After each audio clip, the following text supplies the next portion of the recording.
Olá, tudo bem? Você vai ver a entrevista que eu realizei com Aloísio Pomar. Ele é presidente de uma entidade que defende os direitos humanos e também preserva a memória das vítimas da ditadura aqui no Brasil. O Aloísio teve um papel muito relevante durante toda a resistência da ditadura, foi preso, exilado, depois voltou e continuou no seu trabalho de denúncia da violação dos direitos humanos. Ele próprio foi torturado e ele denunciou o seu torturador lá no Paraná. E o Aloísio recentemente encampou uma outra luta. Foi ele que procurou o coletivo das advogadas e advogados pela democracia, que tem a advogada Tânia Mandarino como ali coordenadora desses trabalhos, e então denunciou o caso da Lava Jato, daquele outdoor de autopromoção da Lava Jato. Ao contrário do que você vê na velha imprensa, mídia corporativa, o crime ou a irregularidade, ou não houve apenas uma irregularidade, ou uma violação do dever do procurador, isto é, que ele não faça autopromoção, que ele não pague por essa autopromoção. Como servidor público, ele não pode fazer isso. Mas este caso é muito, mas muito mais grave. O procurador afastado, Diogo Castor de Matos, ele está envolvido num caso de falsidade ideológica. Isso é crime. Ele utilizou o nome de uma outra pessoa, que é o J.C. Batera, para tentar apagar o rastro de que ele próprio é que estava contratando aquele outdoor, pagando por aquele outdoor. Nós estamos falando de um procurador que cometeu crime de falsidade ideológica para poder fazer promoção dele próprio e dos outros procuradores. E lembre-se que Diogo Castor de Matos começou na procuradoria como estagiário de Deltan Dallagnol. Então veja esta entrevista e você vai ter detalhes, então, deste abuso que levou ao golpe de 2016, que é a Lava Jato. A Lava Jato é uma operação política e abusiva, inimiga do Brasil, e você vai ver também da luta pelo restabelecimento da democracia, essa luta empreendida por Aloísio Pomar. Este homem é daqueles que Bertolt Brecht classificava como imprescindíveis, pessoas que lutam a vida toda por justiça social, por democracia. Fique com essa entrevista, tenho certeza de que ela agradará aos verdadeiros democratas e você verá como existe semelhança entre a ditadura de 64, também esta operação que foi chamada de Operação Lava Jato e que ganhou um apelido de República de Curitiba. E você vai ver que existem ligações entre os dois episódios. Muito obrigado e até mais. Então, eu chamo aqui para participar dessa nossa live o Aloísio Pomar. Aloísio Pomar, deixa eu colocar aqui você, aqui Aloísio Pomar. Muito obrigado, Aloísio, por atender o convite nosso, né?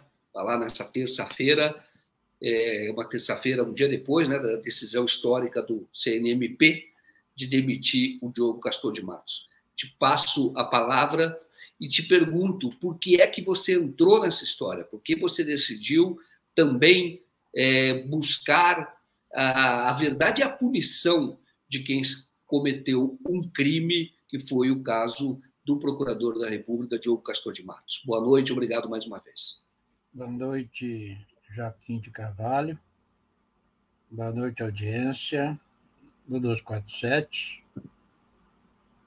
Primeiramente, quero parabenizar o Joaquim pelo excelente aula prática de jornalismo investigativo, com aquele trabalho sobre a faqueada. E E já vamos direto no assunto do outdoor. Pois é, aquele outdoor foi um problema. Está sendo ainda um problema para aquele grupo da Lava Jato. Para eles é um problema. Quando nós, do Centro de Direitos Humanos, tivemos acesso à imagem daquele gigantesca placa que foi instalada em um espaço nobre que foi próximo ao aeroporto de Curitiba, todas as pessoas que chegam em Curitiba ou que saem de Curitiba estavam vendo aquela placa imensa, mas imensa, já, coisa monstruosa, instalada ali, autoelogiando, de autoelogio ao trabalho da Força Tarefa. Até aí, o crime que nos deixou assim de cara foi a improbidade do autoelogio, o servidor público fazendo autoelogio numa placa imensa. Então, nós vamos ver quem está por trás, o que é isso. Entramos em contato com a Tânia Mandarino e demais colegas do coletivo de advogadas e advogados pela democracia. Excelente trabalho do CAAD. O CAAD abraçou a causa e foi à luta, e investigou, e foi puxando o fio, Joaquim. E veio à tona cada barbaridade, cada coisa horrorosa, fraudes, falsificações, de tudo aconteceu durante a investigação. E, por fim, foi descoberto quem pagou. Aparece o nome do Batera, né? Aparece o nome do Batera. E que coisa mais louca. Mas aquele baterista, aquele rapaz lá da periferia, aquele músico, foi ele que mandou instalar aquele treco lá, aquela coisa imensa. Não, tem alguma coisa errada. Aí o CAAD continuou investigando, fazendo o mesmo que você faz, investigando, mas já dentro do viés jurídico. Sim. E foi investigando e descobriu que o Batera foi um laranja usado pelo grupo da Lava Jato, Dallagnol e companhia. E eles usaram o Batera, usaram o seu CPF para fazer a contratação da instalação da placa com a empresa Outdoor Media. Então, aparece ali o que por trás de tudo estava o Castor, né? O Diogo Castor. Tudo bem. Mas o Diogo Castor apresentou o pagador. O pagador Batera. Batera já contou aqui que ele foi na Polícia Civil, fez o boletim de ocorrência, não foi ele, e denunciou a tramóia, a farsa, a fraude da Operação Lava Jato.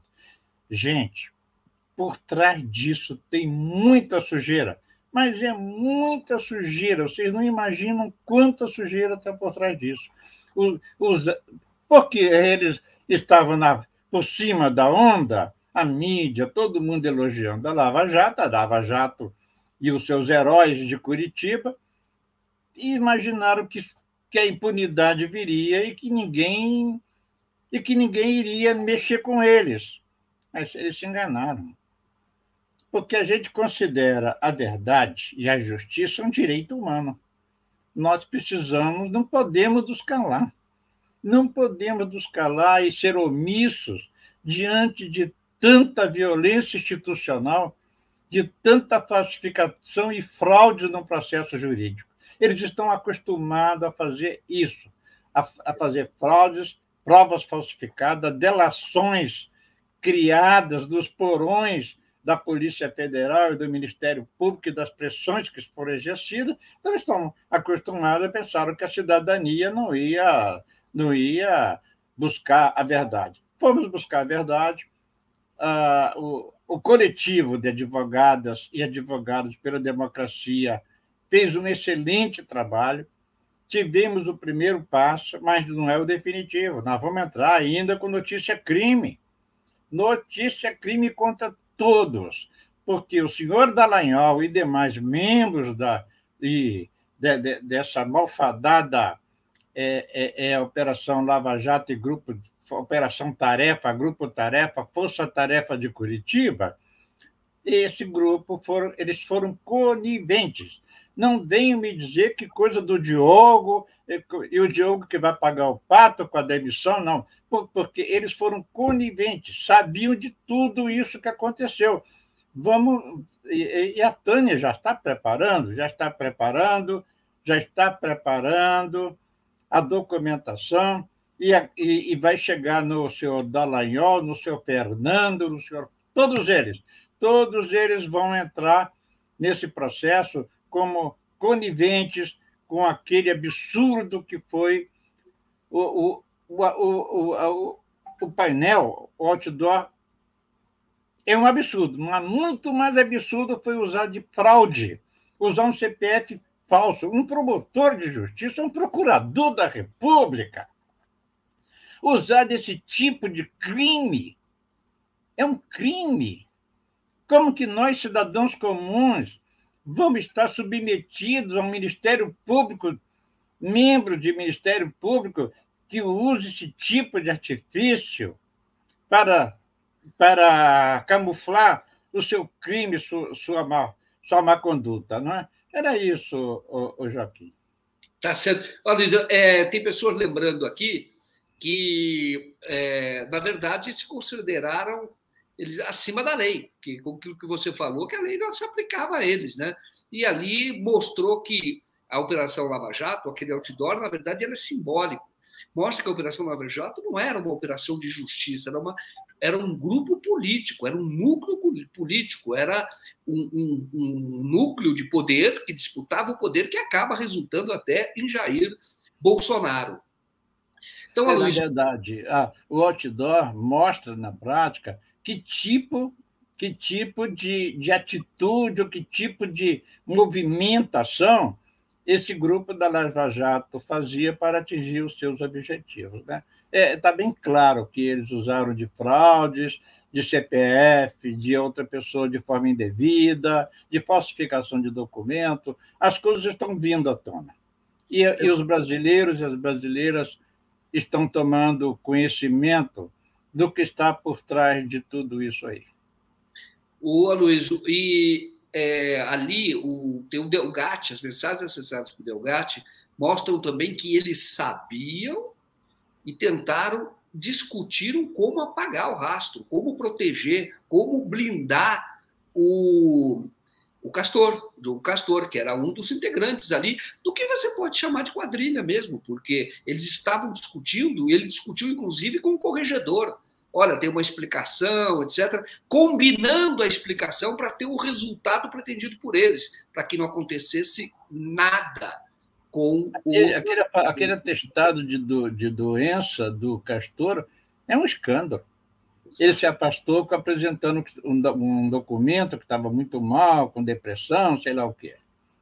Isso é um escândalo. Ele tentou se afastar para se tornar vítima, não é? Perfeito. Luiz, deixa eu perguntar uma coisa para você. Sim. Vamos ver onde é que há semelhança. Claro que se há, porque o que nós vivemos hoje, que vem desde a Lava Jato, é uma violação da democracia, uma tentativa de, na verdade, é uma luta. A Lava Jato faz parte de uma luta contra o trabalho. Essa que é a verdade, uma luta antiga do capital contra o trabalho, e ali ela tinha lado, direita. E você continua na luta desde sempre. Acho que você nasceu lutando, vai até o último fôlego, vai lutar. Assim como eu também, até o último fôlego, vou lutar. Mas a minha luta é diferente. No jornalismo, mas você colocou sua vida em risco. Você foi torturado na ditadura militar. Vou pedir para você falar sobre isso. E continua lutando por justiça. Desde aquela época, porque a luta contra a ditadura era uma luta por justiça também.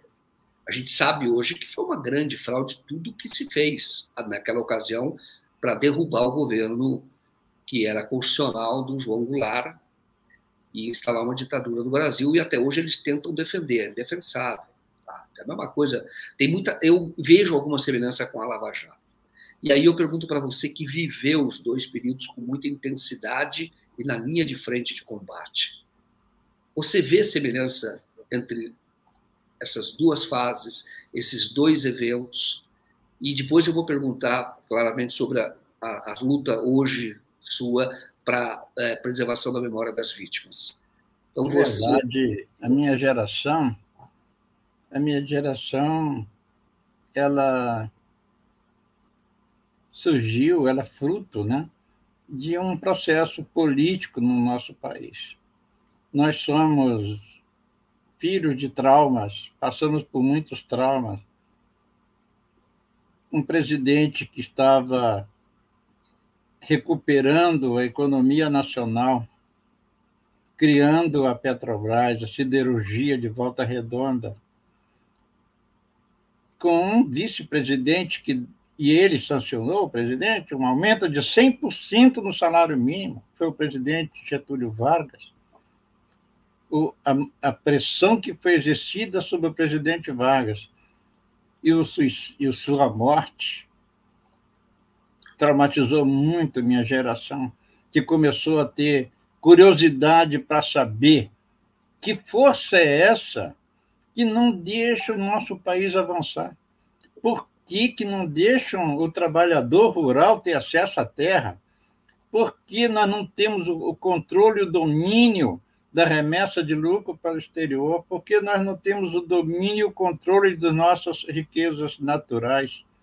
Então, minha geração foi muito curiosa, pesquisadora, e entrou para a universidade cheio de dúvidas, cheio de curiosidade já na escola secundária. E eu sou disso aí. Eu surgi nisso aí, nesse processo, né? No processo do governo de Juscelino Kubitschek, um período muito rico, né? Do período janguista, né? Do João Goulart, já na nossa luta pela legalidade, a campanha da legalidade liderada pelo grande brasileiro governador Leonel Brizola. Então, nós surgimos disso aí. Nós chamamos isso de geração 68, mas a geração 68 já vem de antes, né? Já vem de antes. Eu entrei no Partido Comunista Brasileiro com 15 anos, no PCB, o velho partidão, aquele lá de trás. Aquele lá de trás, tinha um secretário-geral que era Luiz Carlos Prestes, não é o atual, aquele lá de trás.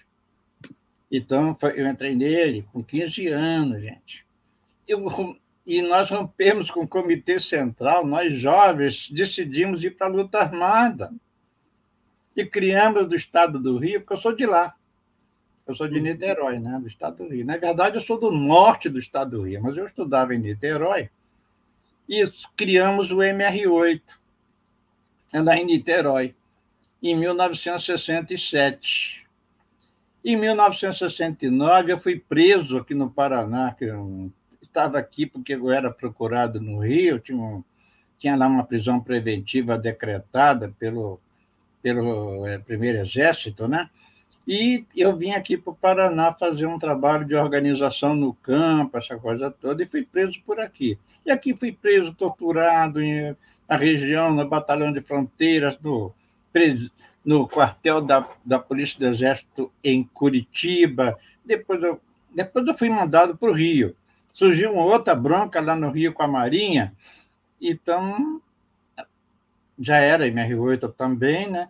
E fui preso e torturado no Nacional da Marinha, no famoso Senimar, que fica ali perto da Praça Mauá. Fiquei preso na Ilha das Cobras, depois Ilha Grande, e, por último, na Ilha Grande, né? Na Ilha Grande. E lá na Ilha Grande eu estava na Solitária, quando eu fui chamado e avisado que meu nome estava na lista para ser trocado pelo embaixador da Suíça. E eu e mais 69 companheiros. No dia 14 de janeiro de 71, nós fomos mandados para o exílio, Chile. No exílio fiquei um ano e pouco, já voltei para continuar a luta, e só reapareci com a anistia em agosto de 1979. Essa é minha trajetória, Joaquim. Que coisa! Eu conheço a sua trajetória e é de lutador, né? E nunca desistiu da luta, impressionante, né? Porque não se dobrou. Eu acho isso fenomenal, entendeu? Porque alguns se dobram, muitos se dobram. Nós vimos falar. Algumas pessoas querem saber o que você faz, por que você foi para Foz do Iguaçu, cara, fim do mundo aí. Hoje não, hoje é uma cidade bonita, grande, né? Tem muitos atrativos, pontos de visita. Mas quando eu vim para cá, Joaquim, isso aqui era o fim do mundo, onde o vento faz a volta mesmo, viu? Nem o vento segue, porque é horrível, era um horror. Eu vim para cá chorando quando saiu a anistia. Porque quando saiu a anistia, eu telefonei para minha mulher, que é daqui, cara. Eu casei com uma moça, hoje ela tem 77 anos, daqui dessa cidade. E quando eu estava no Rio, falei para ela, telefonei, né? Fui no orelhão e liguei: Eunice, vem aqui para o Rio. Nós vamos construir um novo Brasil, um país livre, democrático. Esse país que nós queremos, nós vamos construir aqui no Rio, não é aí em Foz do Iguaçu. Então ela me colocou contra a parede, Joaquim. Eu tinha que escolher a família ou a minha revolução. Eu acabei vindo, fiquei com a família e vim fazer revolução aqui no Cafundó do Judas. Fiz um jornal durante 20 anos e tenho 6 filhos e 8 netos. Que maravilha. Olha, eu te perguntar, por que o Brizola, quando voltou do exílio, ele voltou por aí também, né? Ele foi, é isso, né? Isso é um fato histórico. É porque ele desceu em Assunção, e ele decidiu dar uma parada em Foz, né? Então ele veio a Foz, descansou antes de ir lá para a cidade dele, né? Carazinho, São Borja, né? Ele veio por aqui. E nós fomos recebê-lo no aeroporto, que eu já estava em Foz. Eu cheguei em agosto, o Brizola chegou em setembro.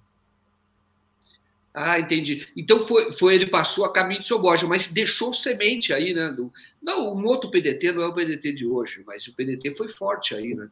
Não, a região oeste do Paraná é uma região onde é muito forte até nos dias de hoje a memória dos grupos dos 11, né?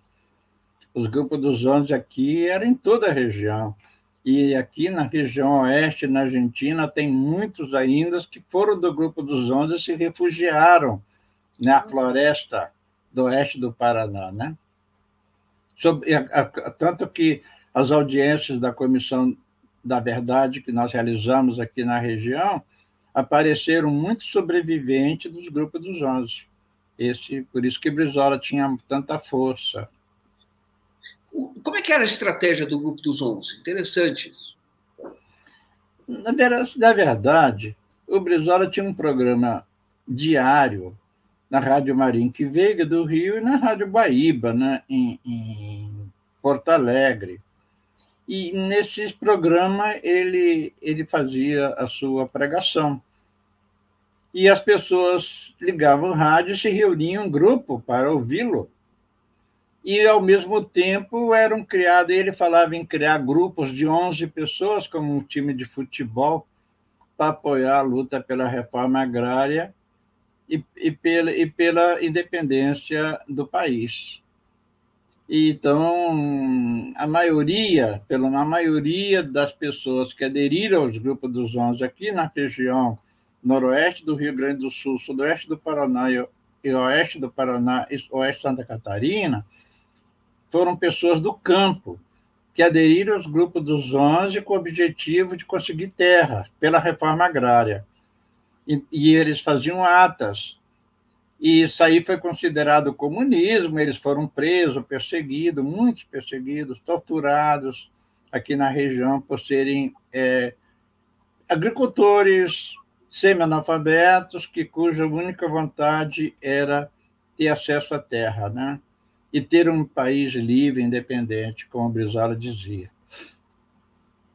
Olha que interessante. E ainda foi encontrado depois, ainda tem remanescente do grupo dos 11. Né? Você não muitos. Muito. Você foi do MR8, não teve nenhuma envolvimento, participação nesse grupo dos 11, que é conhecido o grupo dos 11, assim, a expressão atribuída ao Brizola, né? Que é uma Tem muitos amigos, né? Tenho muitos amigos. Hein? Você organiza células, na verdade, de atuação política, né? E elas passam a se comunicar e passam a ter uma atuação forte, porque se você não faz revolução, ou você não faz nenhuma transformação sozinho, é preciso organização. E o Brasil, o Brizola tinha essa noção muito clara, né? De organizar o povo, organizar a população. Joaquim, a capilarização do Grupo dos 11 atingia até a Baixada Fluminense, Nordeste. Foi muito forte o movimento do Grupo dos 11. Brizola tinha noção de que era necessário organizar a população pela base. Hoje, quem está vivo, e até os filhos, estão nos partidos de esquerda, né? Quase todos que foram do Grupo dos 11, hoje, os sobreviventes, seus filhos e descendentes, estão engajados na luta atual. Esse brizolismo, esse Brizola que fundou o PDT, não tem nada a ver com o que está acontecendo hoje lá, né? Não, nada. Ciro Gomes, o Lupe, o que está fazendo com o PDT. Não. Isso aí é uma memória histórica, né? Como o getulismo histórico não tem nada a ver com o PTB, né? É a mesma coisa, né? Diferente da Argentina, onde o peronismo é forte e ele está dentro do Partido Justicialista, né? E outros grupos também do peronismo.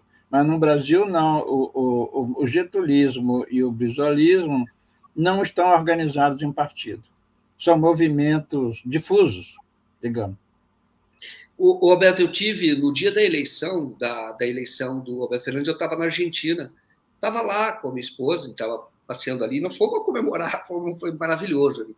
E eu encontrei pessoas muito, assim, já experientes, mais velhas, que nunca desistiram do peronismo, porque também tem atuação social, inclusive, lá. Eles têm uma espécie de cooperativas que fazem distribuição de alimentos, e as pessoas estavam lá com um orgulho tão grande. Você viu que tem várias correntes dentro do peronismo, mas que ali existem muitas pessoas que não perderam, e aquela mesma, o ímpeto por transformação que o peronismo tem, pelo menos o peronismo mais da origem, né? E eles mantêm. Eu vi muitas pessoas, achei muito bonito, senhoras com outras mais jovens pelos braços, fazendo questão de ir lá no obelisco onde eu estava para comemorar aquela hora de comemoração. Achei isso muito bonito. Então, eu quero falar até sobre isso. Eu morei um tempo na Argentina. Eu não conseguia entender meus vizinhos com aquela santinha dentro de casa que era Eva Perona. Era uma santinha, assim, de um vela, essa coisa. E é uma adoração. Então, a memória popular, a memória histórica está muito enraizada. O peronismo é muito enraizado na gente. Não se cria nenhum partido de esquerda na Argentina, marxista, digamos, porque o peronismo é muito forte. E o peronismo tem esse viés progressista, né, anti-imperialista, e também de adotar uma política de melhorar as condições de vida da população, né? Então, é um partido popular, é um movimento popular, anti-imperialista, nacional e popular. Perfeito, muito bom. Aloysio, então vamos falar da luta aqui, que tem até pessoas me perguntando, e eu acho importante falarmos. Sim. Eu acho importante falarmos sobre isso, que deu uma travada aqui. Eu acho importante falarmos que é da luta que você travou para expor e expôs o seu torturador, e você venceu na justiça também essa luta. Você pode falar sobre ela, por favor? Sim, olha, Joaquim, quando eu retornei à vida legal, saí à luz, digamos, né? E depois de um longo período de exílio e clandestinidade, eu decidi buscar os desaparecidos políticos, né? E isso aí, eu estou falando de 1979, 1980, decidi ir à luta buscar os desaparecidos. Então, tem até um livro publicado que já vai para a terceira edição, já está na terceira, pode ir para a quarta, que é Onde Foi que Vocês Enterraram Nossos Mortos, onde eu relato essa minha busca aos desaparecidos políticos. Durante todo esse período, eu não quis, de forma alguma, ir atrás do torturador que está aqui, porque eu moro numa cidade pequena, na mesma cidade está o tenente que me torturou, o tenente que torturou Isabel Fávero, que abortou no quartel de Foz do Iguaçu, porque estava com os pés numa bacia d'água e levava choque elétrico na vagina, na orelha, na língua, e ela perdeu uma criança de 4 meses devido à tortura dessa pessoa. Essa pessoa que me torturou, que torturou Isabel, torturou outros companheiros e agricultores que foram presos aqui em 1969, ele fiquei quieto. Mas quando teve aqui a audiência pública da Comissão Nacional da Verdade, ele foi chamado para depor e não compareceu, ele se negou a comparecer. E a Comissão Nacional da Verdade não tinha força, apesar de ter mandado a intimação para a Polícia Federal, o cara não quis vir e não veio, né, na audiência.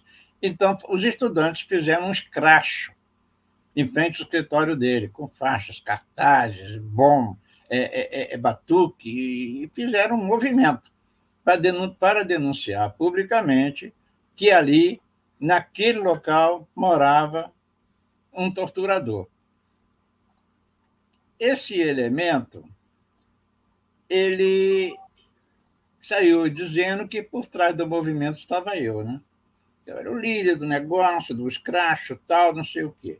E justo quando eu publiquei a notícia, eu simplesmente revivi a memória de que o nome dele foi citado no Brasil Nunca Mais. O nome dele foi citado em várias publicações. O governador José Richa, que foi governador do Paraná na década de 80, exonerou essa pessoa porque ele foi acusado de tortura pelo então Grupo de Tortura Nunca Mais. Ou seja, simplesmente, e na matéria que eu publiquei, eu mostrei que já era conhecidíssimo a trajetória do tenente Expedito Ostrovsky. Mas ele então entrou com uma ação de calúnia. E foi esse grupo aí, o coletivo de advogados, que fez a minha defesa, e nós ganhamos no final porque o tenente torturador desistiu da causa, né? Ele não, eu queria que houvesse a confrontação minha com ele, aquela coisa toda, mas ele desistiu da causa. Então, essa luta nossa por justiça de transição, Joaquim, é uma luta que vem de muitos anos, dos familiares, né, da Comissão dos Familiares. Eu quero saudar a Suzana Lisboa, a Melinha Teles, companheiras que estão na frente da Comissão dos Familiares dos Mortos Desaparecidos Políticos do Brasil. Então, essa luta é uma luta que vem de muito tempo, para que houvesse no país punição aos torturadores, aos estupradores, aqueles que estupraram a filha da Terezinha Zerbini, aqueles que mataram e esquartejaram o deputado Rubens Paiva, Stuart. Então, nós não fizemos esse dever de casa. Hoje alguém me perguntou como que na Argentina aconteceu e aqui não. Pois é, na Argentina aconteceu e aqui não. Aqui não houve justiça de transição, e aí está o resultado, né? O inominável na presidência. Muitos dos torturadores defensores da ditadura estão ocupando altos cargos na República, desmantelando a República, estão levando o Brasil ladeira abaixo, ou seja, nossos direitos estão sendo desmantelados, o Brasil internacionalmente está indo muito mal devido a essa situação da extrema-direita. O fascismo surgiu de repente, porque, no fim, nós não fizemos o trabalho de esclarecer a opinião pública sobre os crimes da ditadura, apontando. O relatório final da Comissão Nacional da Verdade foi um relatório excelente. O trabalho não foi tão bom, muitas limitações, mas o relatório foi bom. E ali está a relação de todos aqueles que violentaram, que exerciam cargos públicos, agentes públicos que violentaram os direitos das pessoas, né? E cometeram graves violações. Mas nada foi feito, o relatório foi engavetado e nós estamos nessa situação. Nós não podemos continuar com essa prática de jogar a memória nacional para debaixo do tapete. Essa é a minha luta, eu tenho feito isso em todos esses anos, já que tenho já 79 anos. O Centro de Direitos Humanos e Memória Popular, como você disse ali, eu sou presidente, até novembro, até final de novembro já vou entregar, porque eu pretendo desacelerar um pouco, porque eu ando muito mal, desmaiando na rua, essa coisa toda, e está na hora de eu dar um tempo para mim mesmo, né? Porque eu tenho o site Documentos Revelados, que eu popularizei os documentos da ditadura e da resistência, é www.documentosrevelados.com.br, tem 120 mil documentos das organizações de resistência e da ditadura, e também tem o Centro de Direitos Humanos e a rádio, que eu tenho que tocar. Então, eu toco a rádio, toco o site e toco o Centro de Direitos Humanos. Então, eu ainda tenho um jabuti para cuidar e minha horta para fazer. Então, eu tenho que dar... E tem a mulher, os filhos e os netos. Preciso parar um pouco. Nossa, Aloysio, agora a responsabilidade das novas gerações, continuar esse trabalho. A Luiz nunca vai deixar a luta, ele só vai desacelerar, como ele disse. A rádio que você falou, eu não conheço. Você tem uma rádio, é isso? Uma rádio web, Rádio Direitos Humanos. Que ótimo. E qual é o endereço para as pessoas consultarem os documentos que você tem? É www.documentosrevelados.com.br. documentosrevelados.com.br.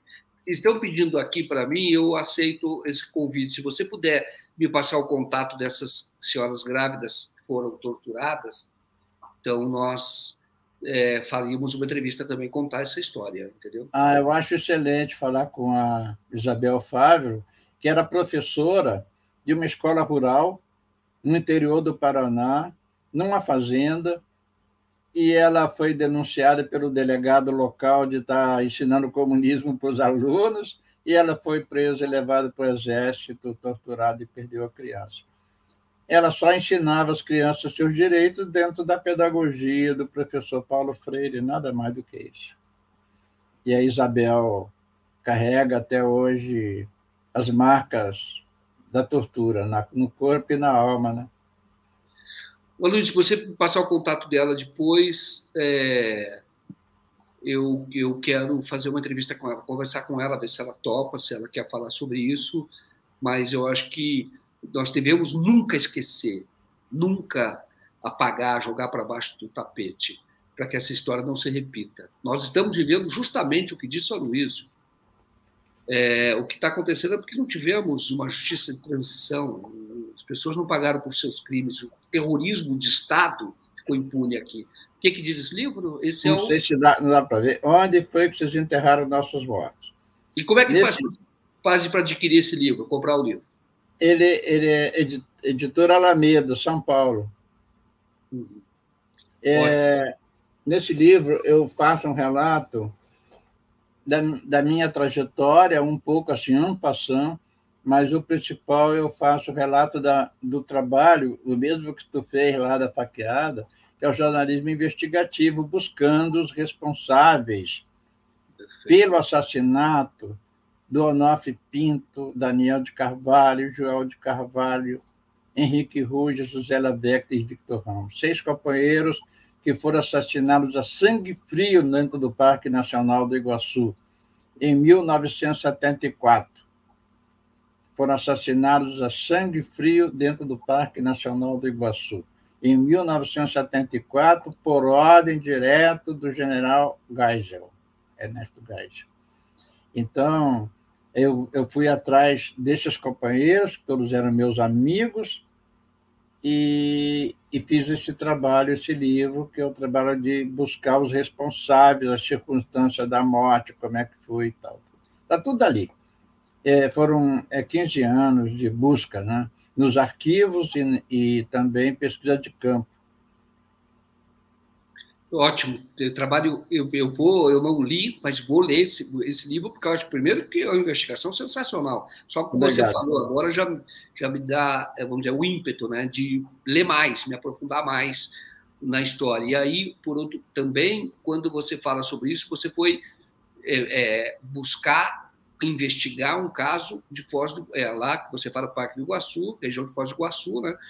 E o que mostra que onde você estiver, você estará lutando por justiça. Com isso, acho que eu respondo a pergunta. E o futuro da militância, Luísio? Ela que pergunta. Qual é o futuro da sua militância, Luísio? Da minha? É continuar fazendo o que eu faço, né, Joaquim? É da Gil, né? A Gil que perguntou. O futuro é o momento que eu vivo, né? É continuar nessa luta, é continuar organizando. Sábado agora tem reunião no Centro de Direitos Humanos, vamos buscar fazer um alinhamento político ideológico, fazer curso de formação de base, é continuar com a geração 68 fazendo as manifestações e indo junto nas manifestações, carregando nossas faixas, nossos cartazes, com nossa camiseta da geração 68, se continuar tocando novela na rádio como A Vida de Rosa Luxemburgo, que o pessoal gosta demais, e outras novelas como A Vida de Che Guevara e tal, ou seja, continuar fazendo formação política, na medida das minhas possibilidades. Perfeito. O nome do livro é Onde Enterraram... Onde foi que vocês enterraram nossos mortos? Onde foi... Eu faço uma pergunta, uma provocação. Os nossos mortos. Ótimo. E ali mesmo você dá todo o relato, faz a reportagem, mostra do que aconteceu com eles, e acabou de dizer aqui que foi por ordem direta do ditador da época, o Ernesto Geisel, o general Geisel. Eu conto como foi a pesquisa, cada momento, cada documento que eu encontrava, cada pessoa que eu entrevistava, como que eu fui puxando e montando a história, né? Eu conto com detalhes como que eu descobri onde que esses companheiros foram assassinados, porque em 1974, em janeiro, 6 meses antes da morte deles, eles me convidaram para vir junto. E eu não vim.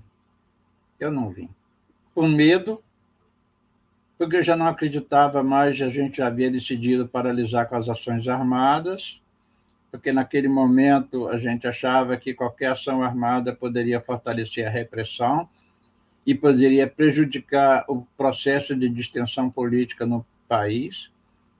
Então, eu não vim com eles, e eles vieram e morreram.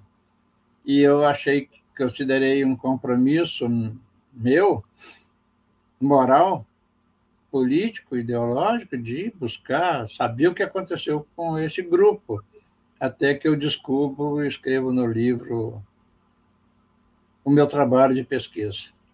Fantástico, fantástico. Aloysio, eu vou ter que encerrar por causa do horário, mas eu quero dizer uma palavra, uma frase, encerrar assim: você é uma pessoa imprescindível, a vida toda lutando por justiça. Parabéns, viu? Você é uma pessoa realmente admirável, como muitos estão falando aqui. Tem pessoas chorando com o seu relato, quero falar mais vezes com você, mas você é, de fato, uma pessoa imprescindível. Há muito por fazer ainda no Brasil, mas você já fez muita coisa e vai continuar fazendo, tenho certeza, e o teu exemplo tem que inspirar muitas pessoas e tenho certeza que vai inspirar, sim, tá bom? Um abraço para você, viu, Luiz? Muito obrigado. Boa noite. E fora Bolsonaro. Fora Bolsonaro. Boa noite a todos vocês que acompanham a live. Boa noite. Valeu, Luiz. Até mais. Tchau.